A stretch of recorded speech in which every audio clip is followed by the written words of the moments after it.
ഇന്ന് ബ്രേക്ക്ഫാസ്റ്റിന് ചപ്പാത്തിയാണ് കേട്ടോ. അപ്പോൾ അതിനുള്ള മാവ് കുഴച്ചപ്പോൾ കുറച്ചധികം കുഴച്ച് വെച്ചിട്ടുണ്ട്. ചപ്പാത്തി എപ്പോഴും ഞാൻ കുഴയ്ക്കുമ്പോൾ കുറച്ചധികം കുഴച്ച് വെക്കും കേട്ടോ.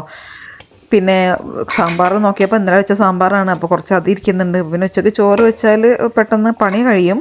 കാരണം ഇന്ന് നമുക്ക് കുറച്ചധികം പണിയുണ്ട്. കുറച്ചധികം പണി വേറൊന്നല്ല, നമ്മൾ വലിയൊരുന്നാൾ കഴിഞ്ഞിട്ട് നമുക്ക് ബീഫ് കിട്ടുമല്ലോ. ആ ബീഫൊക്കെ ഒന്ന് വൃത്തിയാക്കി എടുക്കൽ ഒരു ടാസ്ക്കാണ്. അപ്പോൾ അതൊക്കെ ഞാനൊന്ന് വെള്ളത്തിലേക്ക് ഇട്ട് വെച്ചിട്ട് ചപ്പാത്തിയൊക്കെ ഒന്ന് പരത്തിയെടുത്ത് ഈ ചപ്പാത്തി പരത്തിയിട്ടേ നമ്മൾ ജസ്റ്റ് ഒന്ന് നമുക്ക് ആവശ്യമുള്ളത് ചുട്ടെടുത്തിട്ട് ബാക്കി ഒന്ന് ചൂടാക്കി വെച്ചാൽ നമുക്ക് പെട്ടെന്ന് എടുക്കാൻ പറ്റും കേട്ടോ. ഇത് ഞാൻ ചെറുപയർ കറി വറവിടാൻ വേണ്ടിയിട്ട് ജസ്റ്റ് പാത്രം അടുപ്പത്ത് വെച്ചിട്ട് ഒന്ന് അങ്ങോട്ട് പോയതായിരുന്നു. പക്ഷേ അപ്പോഴേക്കും നല്ലോണം വെളിച്ചെണ്ണ ചൂടായി. എന്തായാലും കയ്യിലേക്ക് എടുത്തിട്ടാട്ടോ കടുക് ഇട്ടതില്ലെങ്കിൽ കടുക് കരിഞ്ഞു പോകും.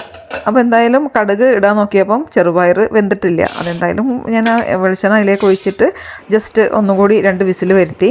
ഇനി ചപ്പാത്തിയൊക്കെ ഒന്ന് ചുട്ടെടുക്കാം. ഈ ചപ്പാത്തി ചില സ്ഥലത്തൊക്കെ എനിക്ക് തോന്നുന്നു ചപ്പാത്തി രാത്രി മാത്രം കഴിക്കുന്ന ഒരു ഫുഡ് ഐറ്റമാണ്. പക്ഷെ ഇവിടെ അങ്ങനെയൊന്നുമില്ല കേട്ടോ. ഇവിടെ രാത്രി ആണെങ്കിലും രാവിലെ ആണെങ്കിലൊക്കെ ചപ്പാത്തി ഉണ്ടാക്കിയാലൊന്നും വലിയ പ്രശ്നമൊന്നുമില്ല.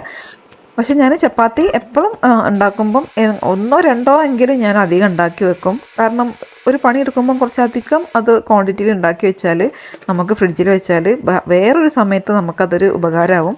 ചപ്പാത്തി ജസ്റ്റ് ഒന്ന് ചൂടാക്കി എടുത്തിട്ട് ഇങ്ങനെ ഒന്ന് സ്റ്റോർ ചെയ്താൽ നമുക്ക് ഒരാഴ്ച വരെ ഒരു പ്രശ്നമില്ലാതെ നമുക്ക് എടുക്കാൻ പറ്റും കേട്ടോ.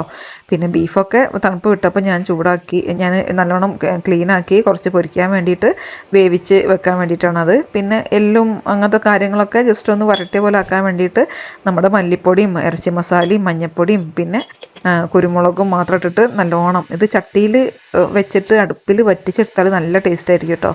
പക്ഷേ ഇവിടെ അടുപ്പൊന്നും ഇല്ലാത്തതുകൊണ്ട് നമുക്ക് ഗ്യാസിൽ വെച്ചിട്ട് ബീഫ് ചട്ടിയിൽ വെച്ചാലൊന്നും മുതലാവില്ല. അപ്പോൾ എന്തായാലും ഞാൻ കുക്കറിൽ ഒത്തിരി വെള്ളം ഒഴിച്ചിട്ട് അത് നല്ലോണം വേവിച്ചെടുക്കുന്നുണ്ട്.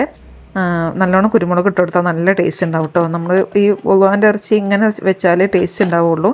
അപ്പോൾ അത് പൊരിക്കാനുള്ള ഇറച്ചി ഞാനിങ്ങനെ വേവിച്ച് വെച്ചിട്ടുണ്ട്. പിന്നെ ബീഫിൻ്റെ വരട്ടാനൊക്കെ ഞാൻ ഈ കറണ്ടിൻ്റെ അടുപ്പിൽ ജസ്റ്റ് ഒരു വിസിൽ വന്നതിന് ശേഷം കുറച്ച് ചൂട് കുറച്ച് വെച്ചിട്ട് ഒരു 20 മിനിറ്റ് വെക്കും. അതാകുമ്പോൾ നല്ലോണം സെറ്റായി ബീഫ് വെന്ത് വന്നോളൂ കേട്ടോ. അപ്പോൾ ഇനി ചോറ് വെക്കാനും കൂടിയേ ഉള്ളൂ.